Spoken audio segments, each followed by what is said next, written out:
یەکێتی نیشتیمانی کوردستان توانی لە دەنگدانی تایبەت بۆ پەرلەمانی عێراق ئەنجامێکی گەورە و گرنگ بەدەستبێنێت دوای ئەوەی کە زیاتر لە 800,000 دەنگی بەدەستێناوە کە بەراورد بە هەڵبژاردننی ساڵی 2021 لە دەنگدانی تایبەت کە ئەو کاتە تەنها 39,000 دەنگی بەدەستێنابوو. ئەمەش دەرخەری یەک ڕاستیە ئەو ژەوەیە کە لە ئێستادا یەکێتی نیشتیمانی کوردستان لەلایەن هاوڵاتیان و چین و توێشە جیاوازەکانەوە بە شێوەیەکی گرنگ سیر دەکرێت و ئومێدێکی گەورەی لەسەر هەڵسەندراوە.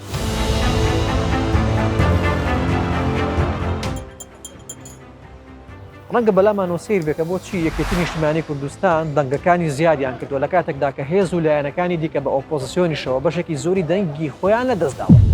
هاوڵاتیان هۆکارەکەی بۆ دوو خەڵ دەگەڕنەوە. یەکەمیانەوەیەکە باڤڵ جەلال تاڵەبانی سەرۆکی یەکێتی نیشتیمانی کوردستان لە مانگی حەوت و مانگی دەیە دوو سەردانی گرنگ و هەستیاری بۆ بەغداد کرد و لەگەڵ بەرپرسانی وڵاتەکە کۆبەوە.